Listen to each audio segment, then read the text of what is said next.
ایک چیز کی بڑی فضیلت ہے، بڑی عظمت ہے، لیکن اگر آپ اس کو صحیح نہیں سر انجام دیتے پھر اس کا نقصان بھی ہے۔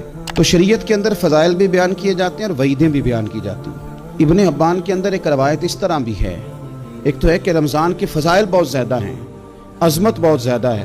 اس میں رمضان شریف میں نفل کا ثواب فرض کے برابر ہے اور فرض کا ثواب 70 گنا بڑھا دیا گیا۔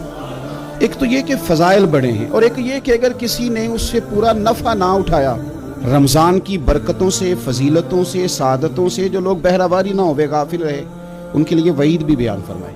یہ تصویر کا جو دوسرا رخ ہوتا ہے یہ بھی بڑا سمجھنے والا ہوتا ہے۔ نبی پاک صلی اللہ تعالیٰ علیہ وسلم نے ممبر کی ایک سیڑھی پر قدم رکھا تو فرمایا آمین، پھر دوسری سیڑھی پر قدم رکھا تو فرمایا آمین، پھر تیسری پر قدم رکھا تو فرمایا آمین۔ اب صحابہ کرام علیہم رضوان کو تجسس ہوا، عرض کی یا رسول اللہ صلی اللہ تعالیٰ علیہ وسلم یہ 3 دفعہ آمین آمین۔ حضور نے فرمایا میرے پاس حضرت جبریل امین علیہ السلام حاضر ہوئے اور انہوں نے کہا ہے کہ یا رسول اللہ صلی اللہ علیہ وسلم اللہ اس بندے کی ناک خاک آلود کرے، یعنی وہ رسوا ہو جائے جو اپنے ماں باپ یا دونوں میں سے کسی ایک کو بڑھاپے میں پائے اور پھر ان کی خدمت کر کے جنت حاصل نہ کرے۔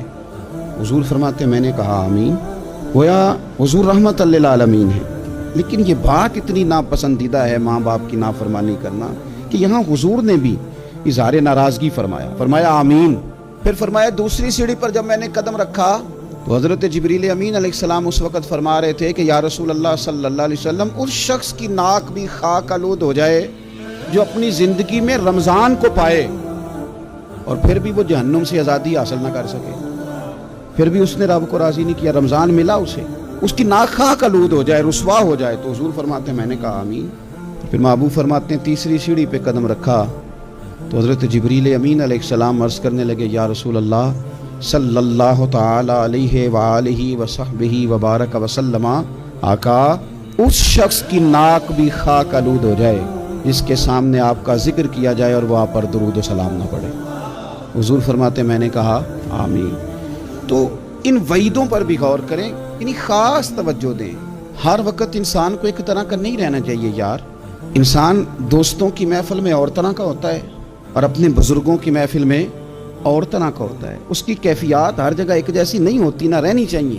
تو ہماری وہ کیفیات نہیں رمضان میں ہونی چاہیے جو باقی مہینوں میں ہوتی ہیں۔ ہمیں غیر معمولی اہمیت اس مہینے کو دینی چاہیے، خاص ہماری توجہ ہونی چاہیے۔ اس لیے اس ماہ مقدس کا ایک لمحہ بھی ضائع نہ کریں اور پوری توجہ کے ساتھ اس ماہ مقدس کے اندر آپ اپنے سارے معاملات کو سر انجام دیں۔